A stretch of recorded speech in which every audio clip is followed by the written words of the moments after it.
Buonasera a tutti e Good bentrovati. evening, everybody, and welcome. I would like to thank everybody with their experiences and questions that have contributed in such a significant way to this encounter, this meeting.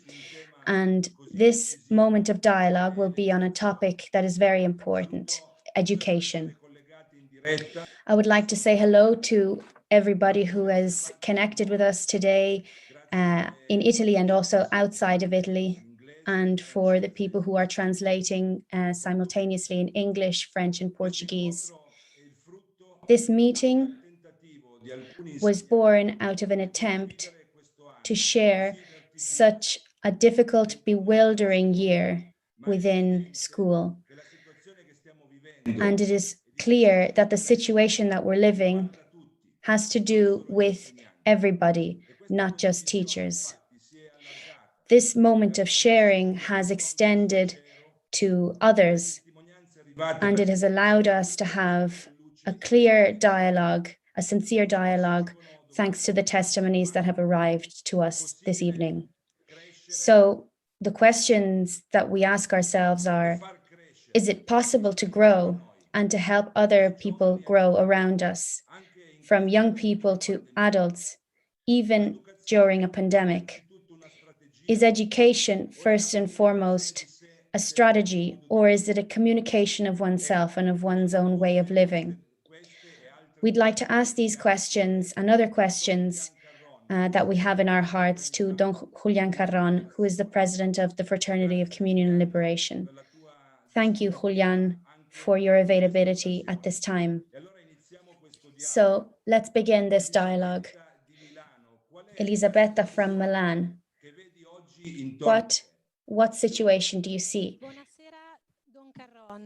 Buonasera. Good evening, Father Carron. I am extremely worried for the educational emergency of this past year, which became worse, in my opinion, over the last few months.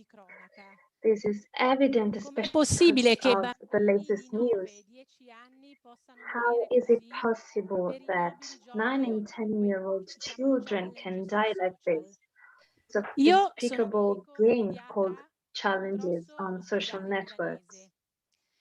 I work as a pediatrician for a very important hospital, and in 2020, my colleagues and I had noticed an increase as opposed to the previous years in emergency rooms admissions of teenagers for psychopathological issues, self-harm, and even dramatic suicide attempts.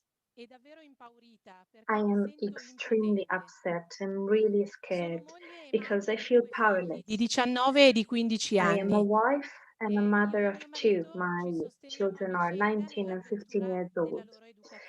My husband and I support each other in the adventure of their education. Not being alone is a kind of relief in this difficult task. I'd like to understand more. I'd like to do more. What is happening? What's happening in this society? And what can we do? Good evening, everybody. It's a pleasure to share this dialogue with you this evening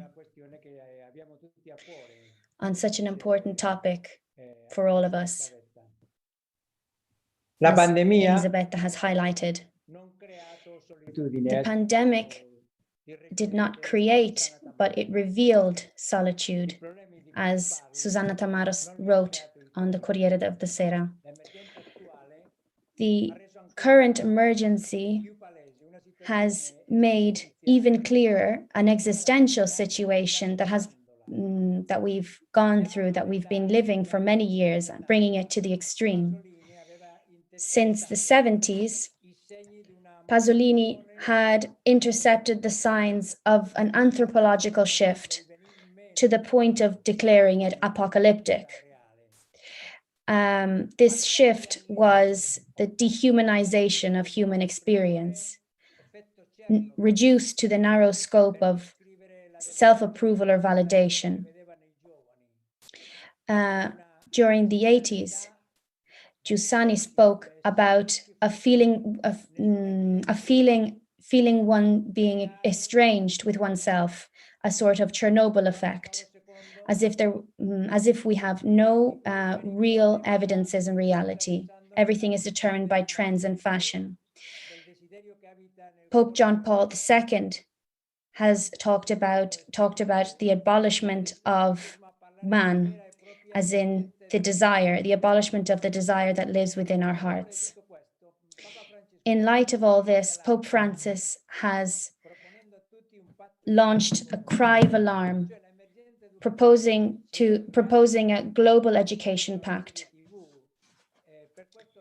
This emergency of education, we cannot underestimate the significance and the seriousness of this challenge. The first consequence of this situation is that it made, in a very dramatic way, it made the nature of our need emerge. The second consequence is that it was the discovery that nihilism, as a daily danger and a danger that has to do with everybody, has become clear to everyone. Nothing seems to interest young people, either online or in classroom teaching. Let's start from the first piece of evidence, the first proof that we have reached this dizzying situation. Domenico di Cesena, cosa percepisci di questo bisogno? Domenico from Cesena.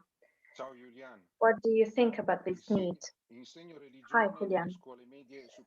I teach religion in middle school and high schools. Over these past weeks, our students have faced huge difficulties, especially because of family difficulties, and also because of the use of distance learning, especially in high schools. I was struck by the loud words of a young girl who sent a letter to a local newspaper, a letter addressed to adults, a very harsh letter. And she says, I'm 18 years old, but I cannot live as if I'm 18 years old.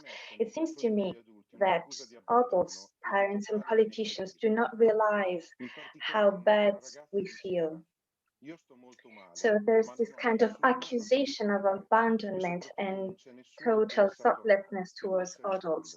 In particular, another girl says, I'm not okay, but I've no one to write to, and no one is interested in me, no one who could answer. She doesn't find a way out.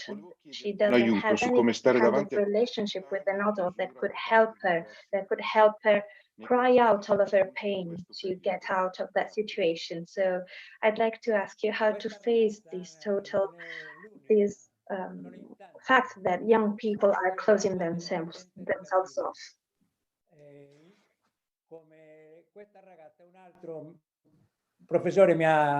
There is an interesting testimony by a professor that wrote to me, a teacher that wrote to me, talking about a student of his. During secondary school, but even before secondary school or high school, I didn't find anything that I was really interested in, or anything that really exerted any type of passion or interest in me.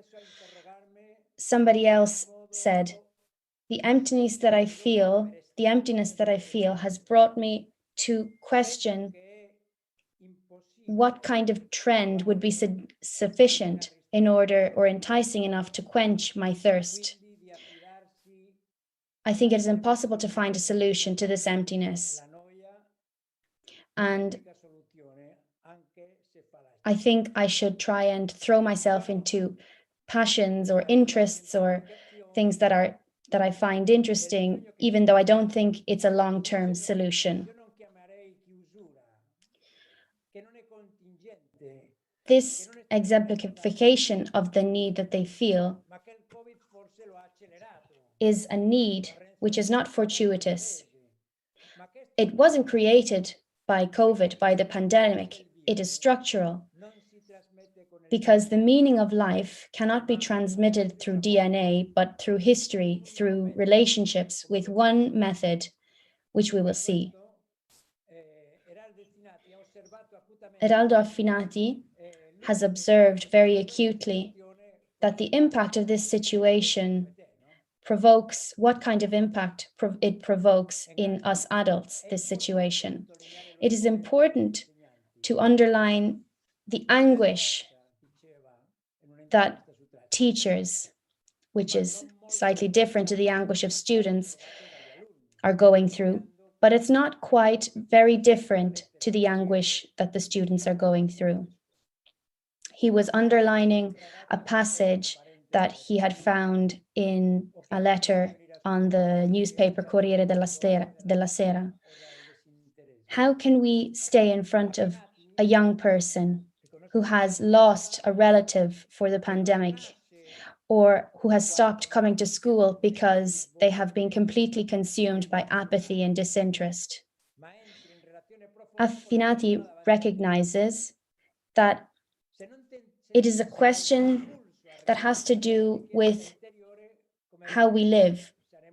If we are not satisfied with being simple task executors, but if we enter into a deep relationship with the person that we have in front of us.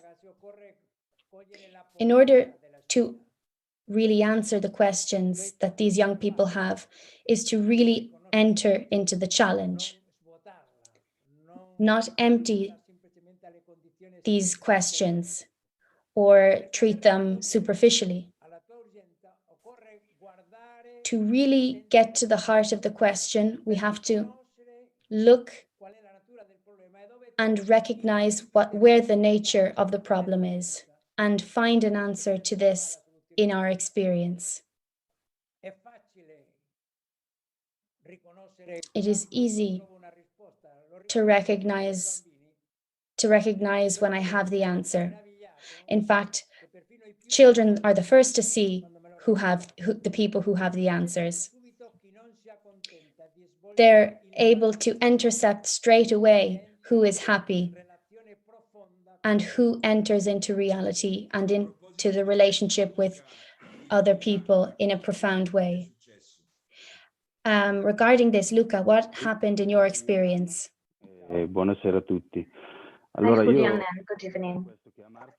Well, I can say that in March 2020, my son, Giacomo, he's 5 years old, he was attending kindergarten. And one day at dinner, my wife and I were talking about coronavirus, and his face darkened as if he was scared. We asked him why, and he said that at school the word coronavirus could not be pronounced by children because the teacher had said that it was a topic that only adults could discuss. And he was looking at us as if he wanted to say, but if this thing exists, why can't I talk about it? In the meantime, during the first lockdown, with some parents, we organized a meeting on Zoom, a series of meetings, and a teacher gave some of her free time to sing some songs with our children in the evening. At the end of these meetings, every child could say something and could pray the Virgin Mary. When my son realized that he could pray for coronavirus to end, he was reborn because he saw someone who wasn't just giving him rules to follow, but someone who was giving him a living hope. And from that day, following these meetings on Zoom, and in June he said, I want to attend that school. He started asking for this very insistently. And he was asking this because he didn't want to lose the face of that teacher that he didn't even know before these meetings on Zoom. As you can see, even the youngest amongst us are able to understand and intercept those educators that truly offer answers that are at the level of their questions. The dilemma is that often we adults tend to spare our children this relationship with reality. And we do it with the best of intentions, and I don't think that this teacher wanted to complicate this boy's life. Simply, she wanted to just spare him a little bit of uncomfortable or troublesome part of reality. But this child wasn't convinced by his teacher's words. In fact, young people have the criteria that is necessary to judge things that happen to them. Even if they are very small, they judge everything. They have a heart which judges. And when they don't understand and their heart doesn't understand, their face darkens, they get disheartened.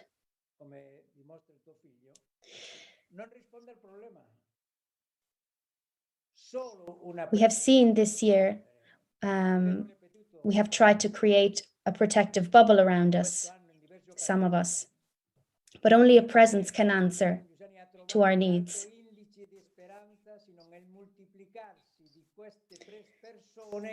If we don't see the multiplication of this encounter happen over and over again,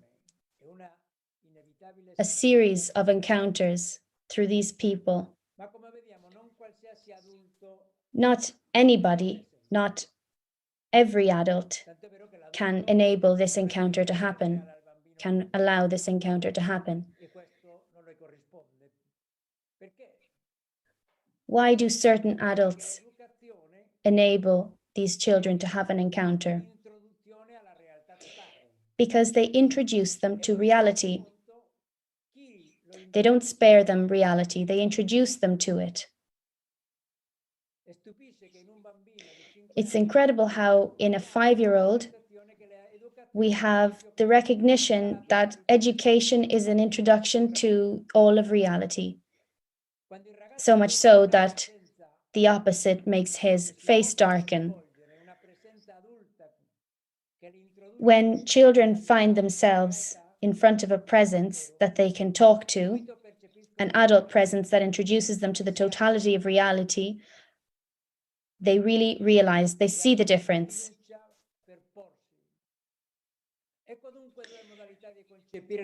So these are two different ways of conceiving, of understanding education. Either we spare them reality or we open them up to reality. As soon as a boy understands the presence that introduces him to reality, a little boy can desire to follow this person to the point of changing their school. Valeria from Pesaro, tell us your experience. Pomeriggio ero con I miei nipotini. La più grande ha The other day I was e quel pomeriggio with aveva my l'incontro del grandchildren, gruppo and del the eldest is 11 years old. And that afternoon she had an online meeting with the GRAL group. While I was with my other 2 grandchildren, I could hear on the other side of the door voices alternating, and it fills me with tenderness to think that in that very moment someone was taking care of our children. E ha voluto Thought raccontarmi of the com'è care andata. that God has for Sai each one nonna, of ho us. capito che è At the bello end parlare of con gli the adulti, meeting, my perché così granddaughter ti came to rispondi me da and sola. she Le ho chiesto said, cosa you intendesse, know, Grandma, perché it's quando best tu to talk dici to adults qualcosa, because in this way I can answer questions myself, my questions myself. non ho fatto altre I asked her domande, what ho she meant, pensato and che she io said, because when you say something, they talk to you, and in this way I can answer my questions myself. I didn't ask any other questions, but I thought that I do the same. As I listen within me, the answer arises, my own personal A quel punto answer, non ho and she showed me what she had written in her notes. everything that happens to me is positive because it makes sense and it shows me the way. And at that point, I was moved to tears. I had never understood so clearly the positivity of what. It's easy to recognize this presence when we have it in front of us. This is what children teach us. We have to allow ourselves to be struck by reality with the same simplicity. Sì. Ciao Julian, salve a tutti. Allora, le mie domande sono queste. Hi Julian, and good evening. My questions are, Parlandone how con can you challenge the heart? As I was talking to a few friends, something became even clearer. Do I really believe in someone else's heart? And this really strikes me because it's hard to believe in con I ragazzi di someone GS. else's heart. And this doesn't just happen with someone who is far away, but also with my young children, especially the ones that for the moment chose different paths from the ones I would have liked. I thank you for your honesty in describing to us this challenge. It's difficult to challenge someone else's heart. The struggle in believing in somebody else's heart has to do with a reduced conception of the I. Nobody believes in the heart, in the I. And our I is often reduced to its biological factors. And these factors are these physiological, psychological, or sociological factors are constantly influenced by external forces, by external influences. We don't engage with the I of the other because we have trouble recognizing it in ourselves, first of all. And these children, these young people, are constantly documenting, showing us their I, that their I exists. Our I can only be reborn from an encounter. And an I who is reborn, which is reborn from an encounter, can encounter another I. The strength of a person can be found in the clarity with which they perceive, with which they recognize the significance of their I.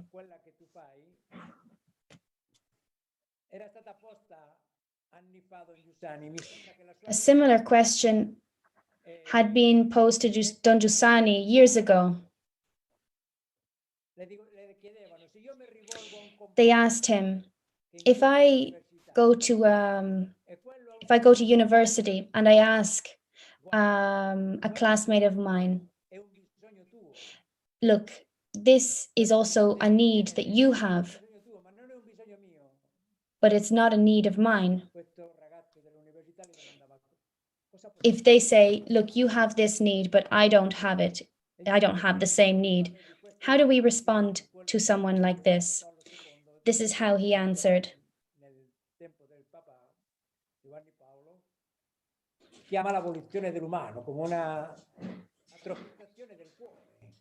Pope John Paul talked about the atrophying of the heart. And so, what can we do? We can only begin from the I.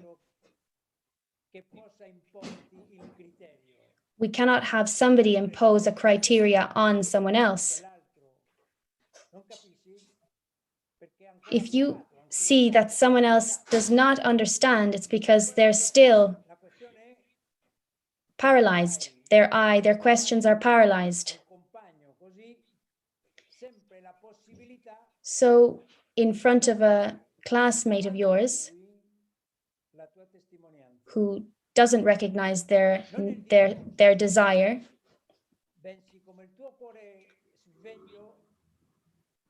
The only thing we can do is testify how our desire makes us feel more alive. Showing them, being a testimony and witnessing how you live everything in reality. And slowly but surely, when God, according to God's will, He will notice you. He will notice this. This is a way of witnessing, which is the most complete way of witnessing that there is. It's being open to reality and allowing oneself be open to verifying the hypothesis of Christ in our lives. Don't commit the mistake of being scandalized or of being offended by somebody not recognizing their need.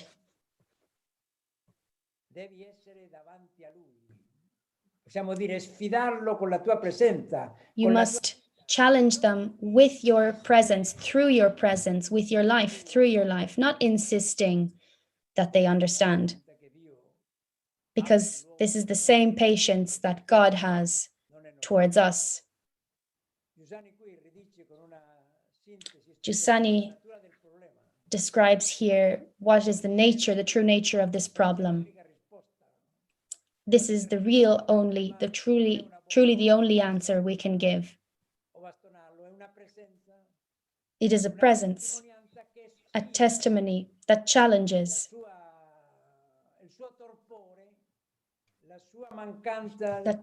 their numbness, their lack of engagement with reality. The answer is to live reality intensely. This is the great opportunity that we have when we encounter anyone, no matter what the situation is.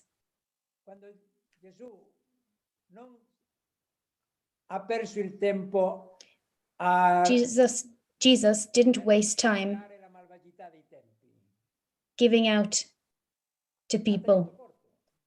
You're giving out to the people at the temple. He simply cut short and witnessed to a new way of life.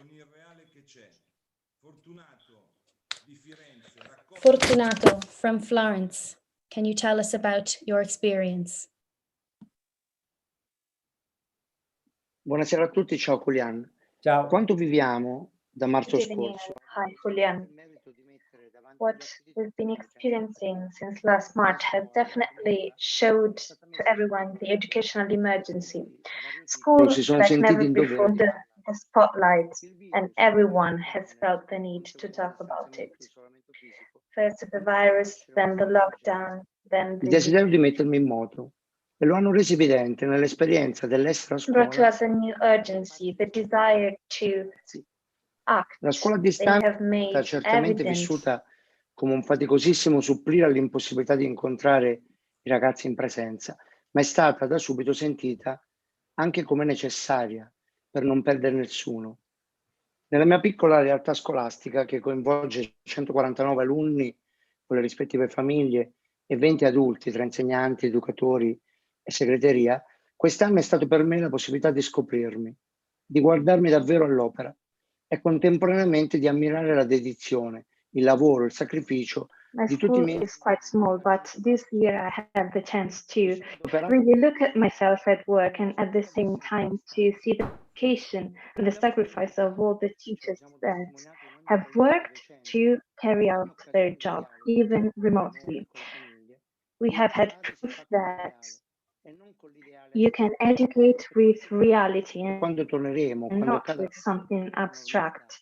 And this will remain true even when we go back. when we go back to reality, the greatest challenge is really the educational one, because what is the foundation of a real human position when facing a health crisis, economic crisis, when losing someone you love, losing your job, if not education?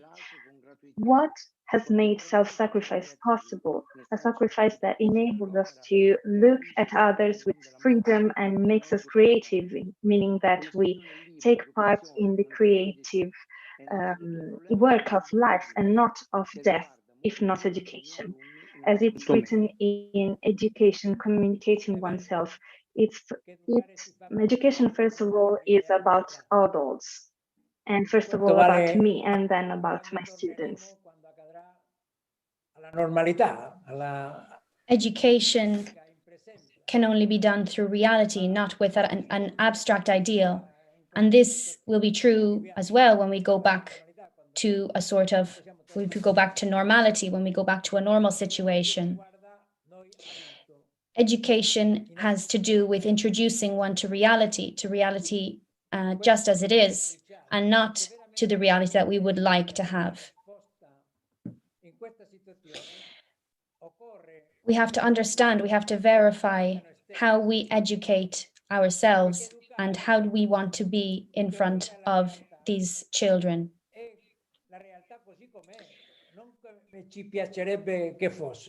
As Recalcati has acutely observed, we verify how we are able to educate and how we are able to, the degree to which we are able to educate them by living reality, by living the reality that we have in front of us with all the bad things and all the good things.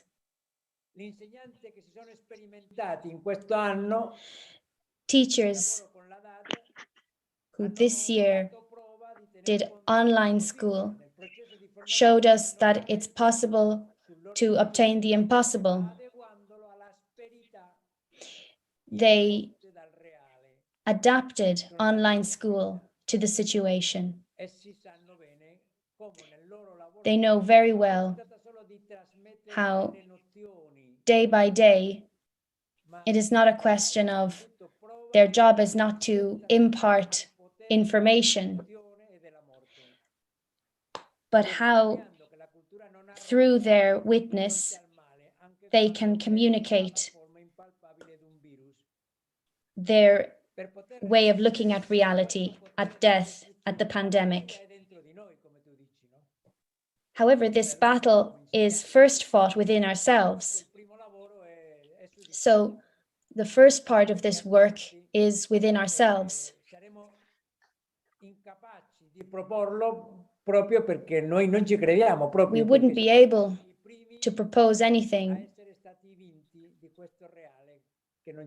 if we, first of all, don't let ourselves be questioned or allow ourselves be questioned by this dilemma, by this battle.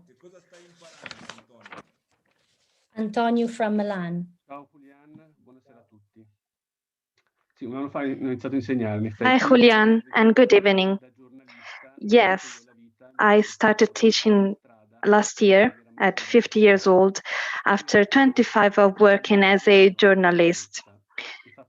Then a few experiences opened something in me and a new desire arose. So I decided to accept 6 months as a substitute teacher.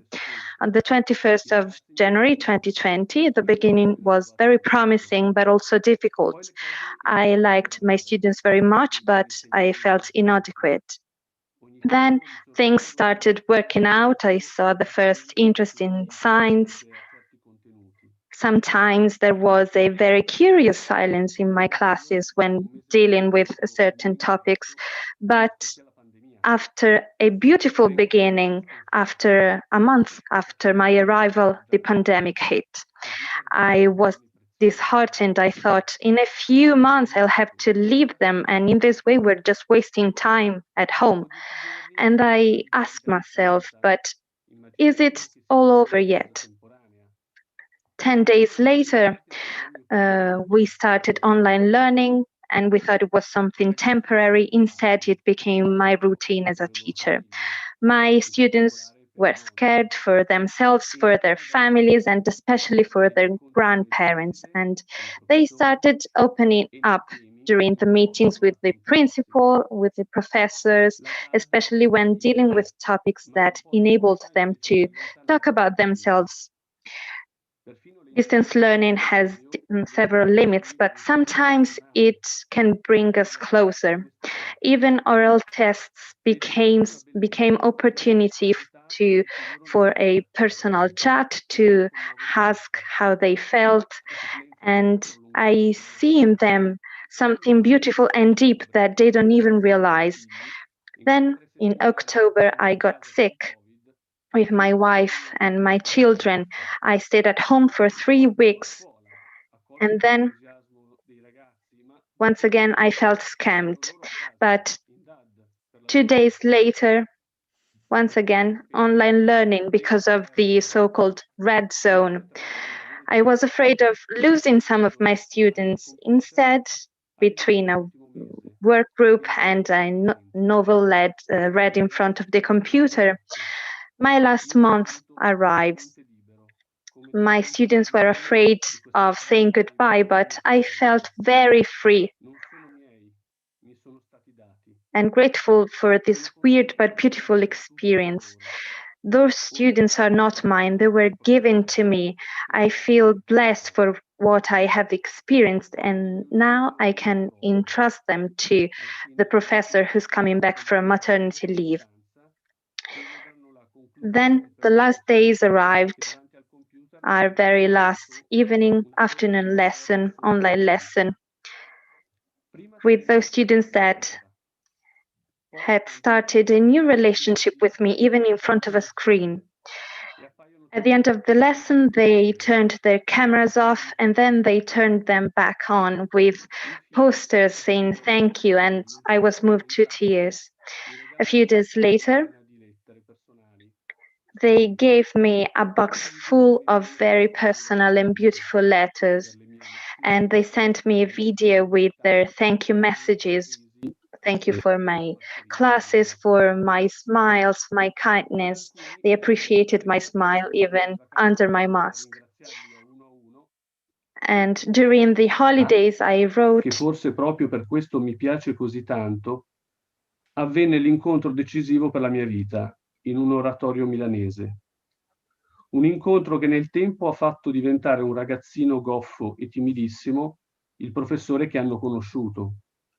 Li ho guardati esattamente come sono stato guardato io durante la mia vita. Il punto di partenza, dunque, come documenta Antonio, the starting point is therefore, as Antonio says, not an analysis of the situation, but it is an event, the grace of an encounter through which we are looked at in a unique way. If we have not been gazed at, looked at in a certain way, in a unique way, we will not be able to look at others in the same way. But not only if we have ever been looked at in this way, but if we are being looked at now in this way, if we are being generated now and continuously, this gaze needs to be contemporaneous for us. The starting point is an event now. And generating another person is something that happens in the present. Young people have a very perceptual way of recognizing this.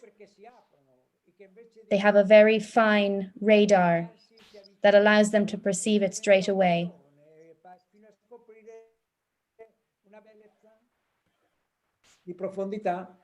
They are able to recognize a depth of beauty which they themselves don't even expect.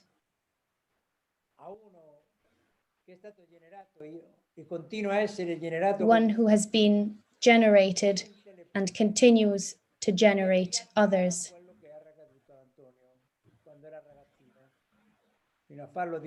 Cannot prevent, someone who has been generated cannot prevent generating others or allowing what happened to Antonio happen to them. Alberto, what do you have to say about this? Hi, Julian. I am married. I have 3 daughters, and one day at dinner, I was speaking with my eldest about an issue regarding her studies, and I told her that she should face life head-on and she shouldn't feel overwhelmed by the circumstances. Instead, she answered, "But do you see how you face the circumstances yourself? You're anxious and sad." I felt overwhelmed, and after feeling lost, I felt extremely small, and a new question arose: what supports me? From that moment on, I started a work within myself to verify what really supports me. And I'm very thankful for the letter sent to Corriere, because it contains a clear proposal that challenges my freedom. It challenges me to verify what really supports me. This is the hardest kind of work, because if done with honesty, it doesn't allow any alibis, and it pushes us to go beyond at every step. Daniela from Chiavari. Good evening, everyone. Both in the book and in the assembly with the teachers of CL, Julian, you always draw our attention from the person being educated to the educator, to the self-awareness that the educator has. Honestly, it scares me to think that education is communicating myself, because I know my limits as a woman, as a teacher, as an educator. I often find myself thinking, well, my students are not so lucky if it's me who has to educate them, since I find myself constantly in need, determined by my performance, or relieved because I got to the end of a lesson with a particularly difficult class, or maybe because I wasn't able to prepare a class the way I would have liked. So I would like to ask you, how can one live with this awareness and be free at the same time? Thank you. Dall'educando all'educatore, no? Perché è l'educatore che So the reason why I always put the emphasis on the educator rather than the educatee, or the person who's being educated, has to do with how Alberto's son replied to him and what this provoked, what kind of change that provoked for Alberto. It's an opportunity for us per domandarci che cosa ci sostiene nella vita. It helps us to ask ourselves what sustains us in our life. Noi non possiamo stare davanti Because how else can we answer our students?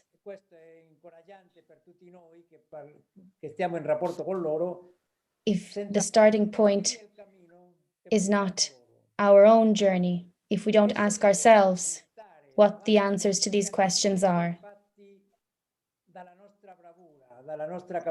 This doesn't depend on our wisdom, on our competence,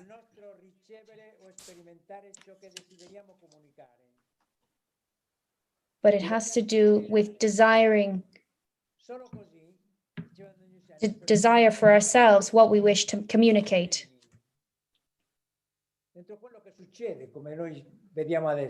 within the things that happen to us. Se Cristo, no, investe me, secondo tutti i miei rapporti, deve investire anche As Giussani said, we have to communicate within problems because Christianity is the Word made incarnate. If Christ has invested me in all of my relationships, he has to invest the situation of the people that I have around me. And investing me, he invests others. Young people often reveal ourselves to ourselves.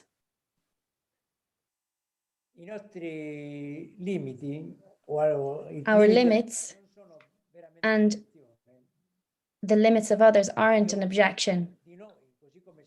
They're part of us.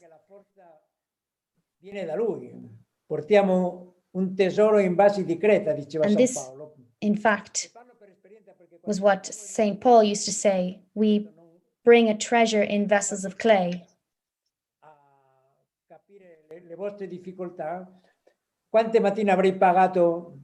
I understand what you're going through because I used to teach in a school in Madrid. How many were the mornings in which I would have paid not to go to class? Then I went to class and I was always struck by what would happen in front of me. And I would always go home thinking, God doesn't care about all my little worries. And he shows me this by showing that he is working through my nothingness, through my own faults. So we need to use this as an opportunity for us to start a journey ourselves and in that way touch our students through our testimony.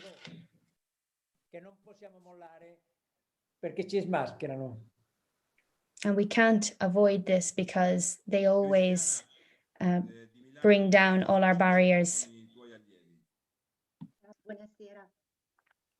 Cristiana from Milan, what's happening with your students? Good evening. I'm an English teacher for a professional school. As of last February, at least when my children and I were forced to start using online learning, I've been struggling with something that feels so distant. The name itself says it, distance learning. I got up of my seat many times thinking, what a disaster, how can they do it and how can I do it? But maybe the actual question is, how can I reach you when I know very well that as I'm speaking, you are minding your own business? Who am I talking to? But at one point, I asked myself who I wanted to have a dialogue with. I realized that the days I had online classes were the days I felt more alive, more human, but also more vulnerable and in need. I realized that I needed a deeper meaning. I wanted to convey something through my way of teaching. I realized I had the need for meaning, for beauty, and I realized that my students are my greatest resource. Many things happened that left me grateful and surprised. This is just one example. So, first course, a class of very nice and cheeky young girls. It went all right. I was happy to see them. At the end of my lesson, I said goodbye and I waited for them to log out. But one student still had her camera on. And I thought, here she is. She didn't even realize that our class is over. And I tell her, I'm sorry, could you please log out? She answered, no, I actually wanted to talk to you. I'd like to tell you that I only have 2 marks. I took my register, I checked and told her that she didn't need to worry because she had a bad mark, but then she got a good one later on. No, you don't understand. I wanted to tell you that you never call me. Instead, I want to be called. Sometimes it feels like you forget about me. And as soon as I logged out, I cried because I had so many gifts. I'm just like my students. I live the same things every morning before clicking on that join the meeting. My heart beats fast and it speaks louder than all of the prayers I can pray. I have the need to be called, and today someone shouted this in my ears, and I'm grateful for this. You have shown us, Cristiana, that your students are, for you, the greatest resource that you have. They are the people that constantly challenge us. And if we accept their provocations, we can also become for them friends on this journey. When you feel like you're alive, nobody can stop you. And this is the first thing that we should become aware of. What enables us to constantly be in movement is a life that we have within us. What happened to us? What has happened to us in our lives?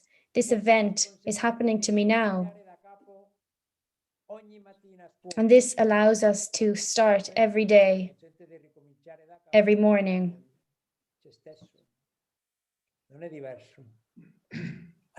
With ourselves, even before we go to class. When we have a reason, everything becomes much easier.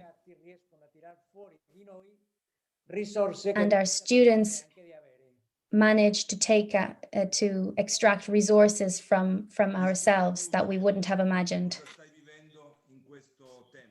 Cristina, what are you living at this time? Good evening. The use of distant learning has urged many of us teachers and parents to play our part to push schools and politicians to face the situation, to provide the students the chance to go back to school, of course, complying with all the rules. At the end of August, we urged all the principals to do anything they could. We were open to collaborations and to help. In November, we urged politicians to try and solve transportation and tracking issues.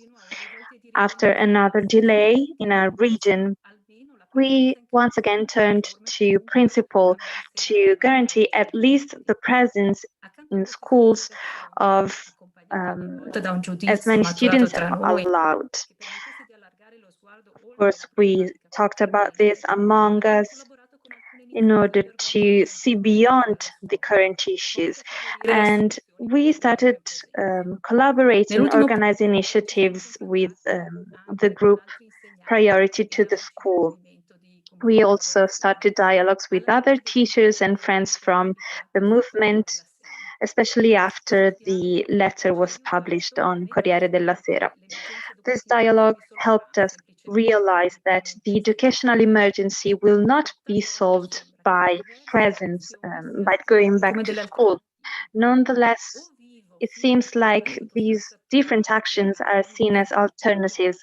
Either I live the current situation looking for opportunities to find a new educational relationship with my students, or I work to overcome the obstacles of going back to school, which is actually the best educational tool.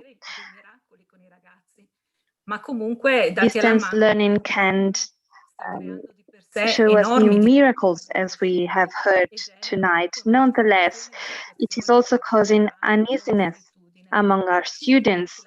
It amplifies difficult situations, our students' vulnerability and pain.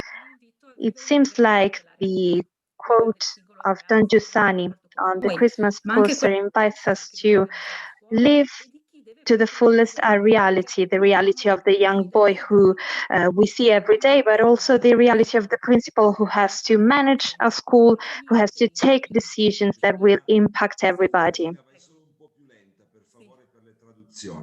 certo, non c'è niente di inutile. On the poster is written, nothing is useless, nothing is extraneous.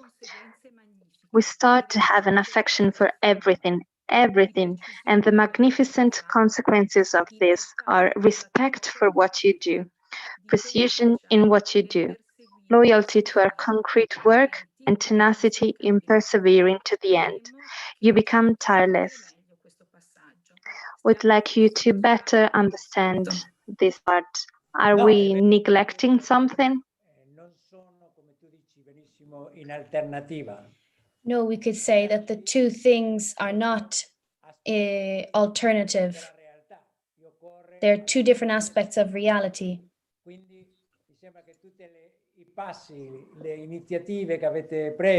All the steps, all the initiatives that you took are very good attempts, but sometimes we have seen that the results can be a bit disappointing.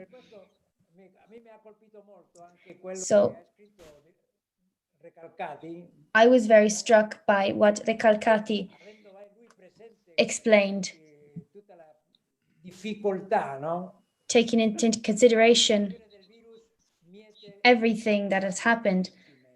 The virus has many victims. Sanitary measures that have been adopted so far have not been able to stop its course. And we cannot say that it's yet legitimate to open the schools.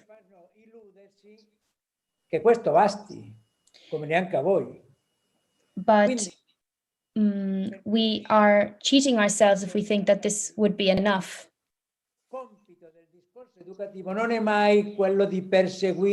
The scope, the aim of education, of a discourse, of a discussion on education is much more.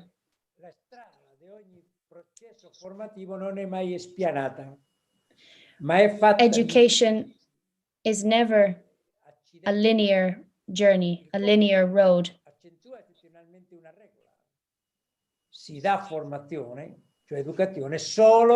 We can only have education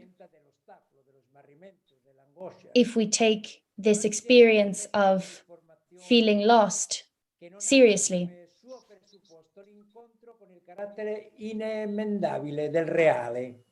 We have to take reality face on with all of its factors. And this reality has been marked by the sanitary emergency, this pandemic. And we must take this terrible piece of reality into consideration. So he challenges us with this question. Having recognized all that this situation is, he asks us, but is it just really the pandemic that is challenging our education today? And if we considered il trauma del Covid non tanto come ciò che oggettivamente ha imposto la chiusura della scuola, it was not only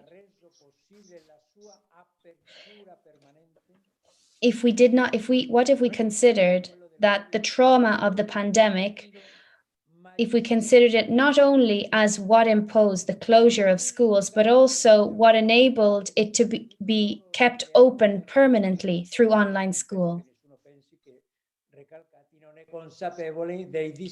And we know, of course, Recalcati is not underestimating the challenges that online school poses for students and for teachers.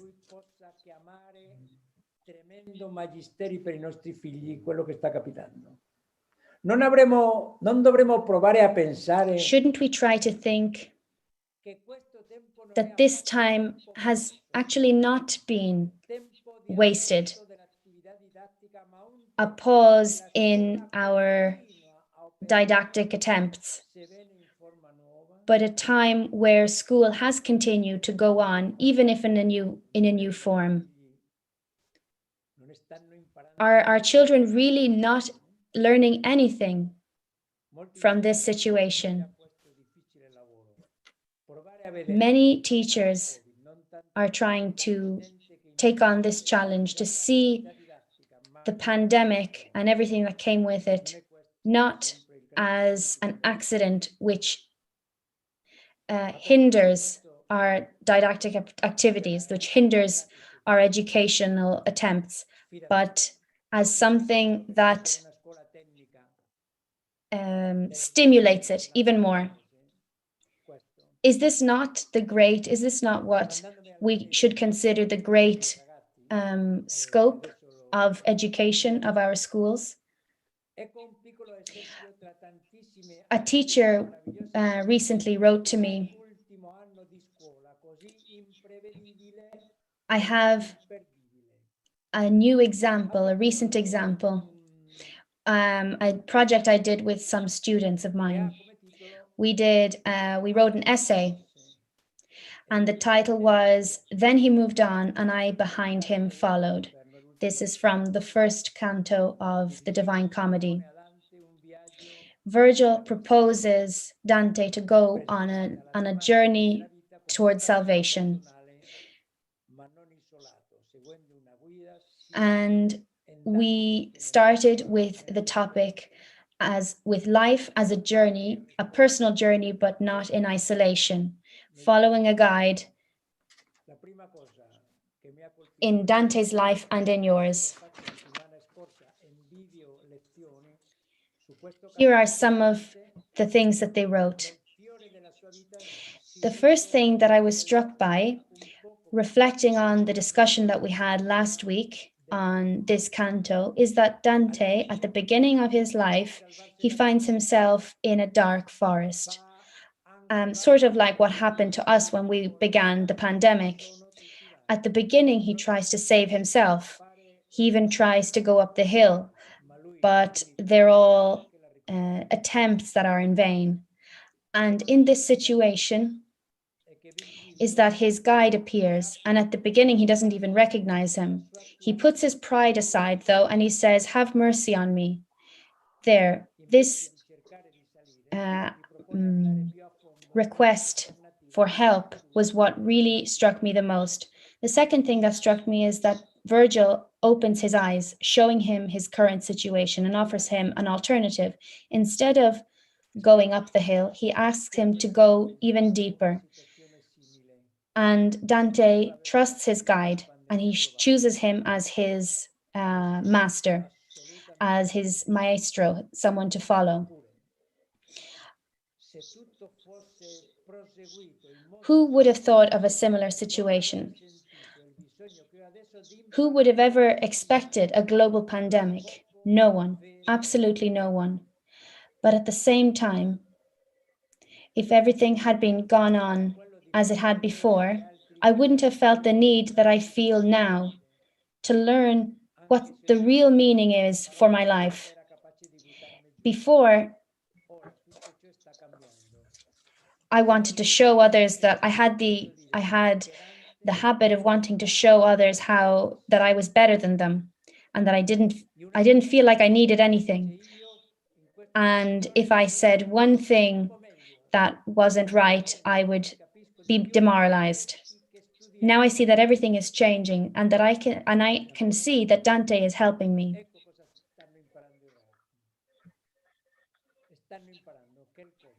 This is what the students are learning. They're learning that the pandemic is not what hinders their education, but it stimulates their education.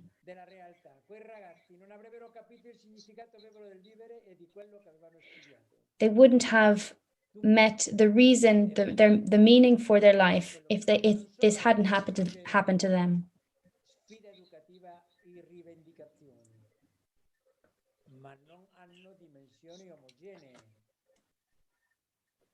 So these two things are not alternative, but they have similar characteristics. We need to judge the situation. We have to have it very clear. We don't want to find ourselves in the situation that a friend of ours wrote. From the 1st of February, hopefully, we will go back to school. Parents, students will ask us to continue in online school. The majority of children at my school, of young people at my school, are asking me to continue online school. Most of them do this out of laziness. I am afraid that we are slowly but surely going towards nothingness. Many students are interested in their lessons and are struck by what happens in their lessons, but many want to stay at home. In a couple of days, this friend of ours will have the same problem when he goes back to school that he has had during online school. A total disinterest, which continues to get bigger and bigger within these within these students' lives. Nothing interests them. The value of this crisis, with all its difficulties and struggles, is that it is truly allowing the true nature of the challenge of education emerge. As we can see, everybody has to pose the question to themselves, pose this question of the challenge of nihilism, the absence of meaning, and whether they can answer this with an organizational attempt, with a formula. Online school versus school in a classroom. We can see that it's not an organizational problem. And in fact, so much so that the children prefer staying home.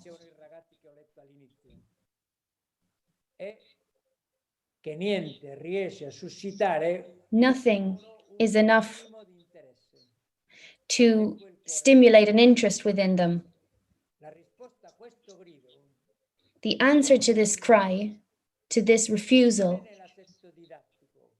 does not have to do with whether school is online or not.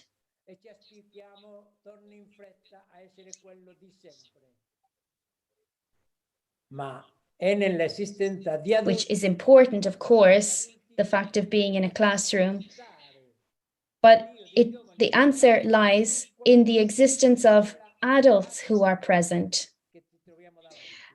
of adults who are generative, who can talk directly to the eye of the young people that they have in front of them.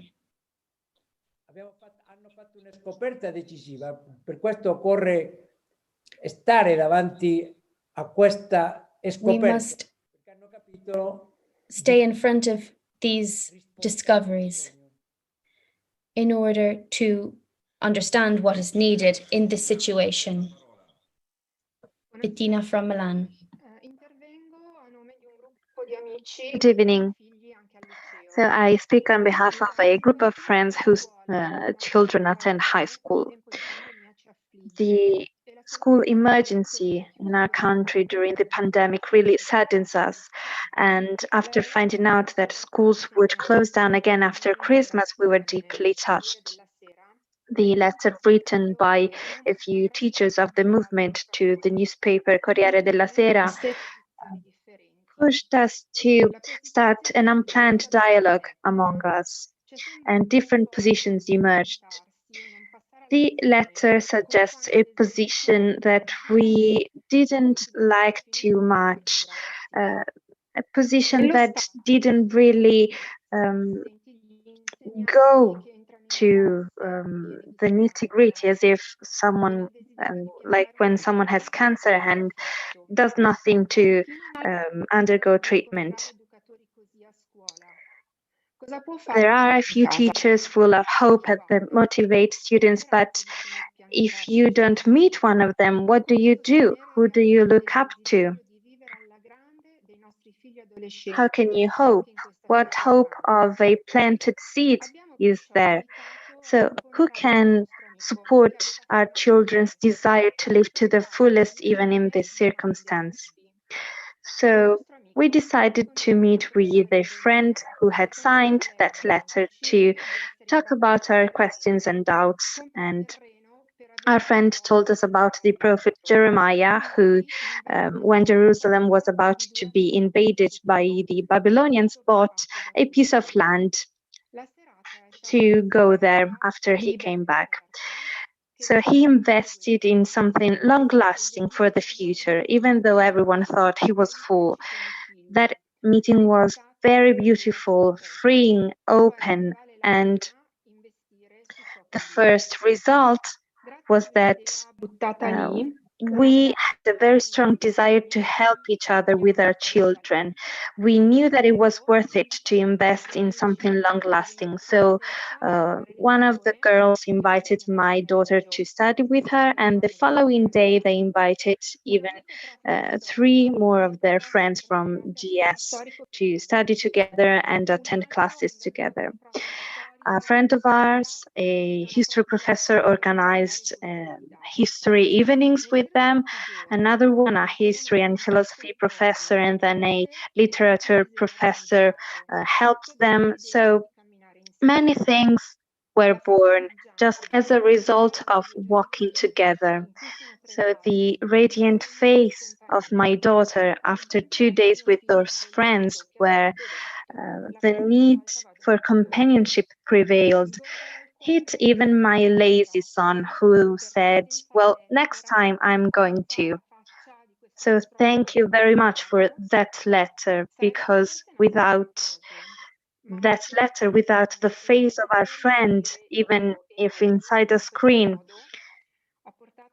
we wouldn't have been provoked to say I and we in this way. That led to a new life for us and our children. Our questions didn't find final answers.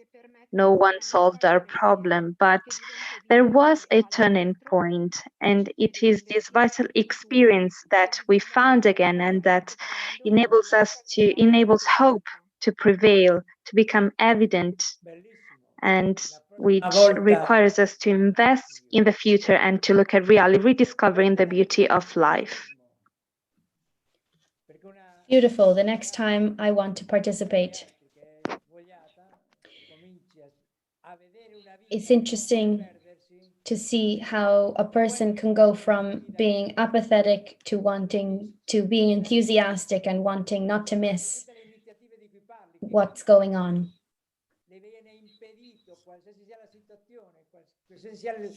La mancanza di risposta di certe autorità, di metterci... No matter what the situation is, we are in movement when we want to try and respond in the situation, especially for our children.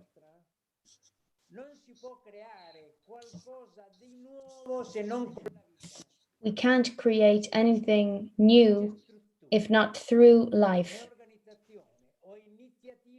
There is no structure or organization or initiatives that can guarantee this life. It is only a different life and a new life that can revolutionize structures, relationships, initiatives, everything. When Don Giussani stated this, he didn't put as opposing ends life and organization. He didn't expect that this would be enough to answer to the problem of education. Only a new and different life can revolutionize structures, initiatives, relationships, everything. This is the aim of educators today, be they parents, professors, teachers, or priests.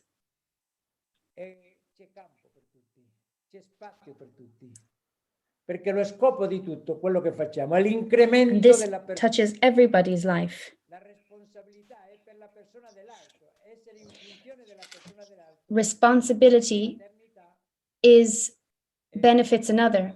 Our responsibility is for another, and benefiting another person, being responsible for another person, is what it means to be a mother and father, maternity and paternity. Now we have our last intervention. Ciccio from Bologna. Good evening, everyone. So, reading your book, I realized that my life and our verification of our faith is at stake. It became clear that it is really a presence among us and in the world. And I understood what a public presence is. I understood what it means to be a presence in one's family, in a city, at the workplace. It is a question we often ask ourselves.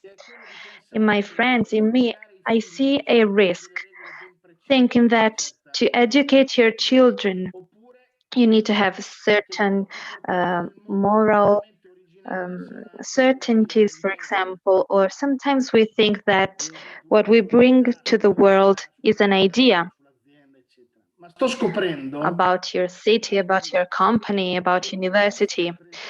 Nonetheless, I'm realizing that there's no educational presence in the world or in a family without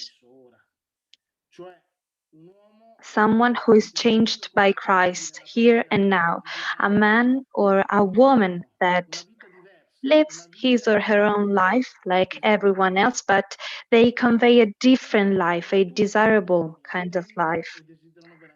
And this is what every man really desires. At the end of the day, we all look for this. So I think that as a father, as a teacher, as an educator, but really anyone who works, for anyone, this educational challenge is definitely a crucial one. Thank you. Yes, I agree, Ciccio. I think this is the question for all of us. It's a question that touches all of us, the question of education. It is not a question of strategies, rules, but the point is to resurrect the I of the people around us, the people that we meet, our children. And if our testimony is able to generate life around us. This is the method that God has used. He used his own son to change reality. He reached us through this preference, this undeserved preference. It is only if we can answer to this grace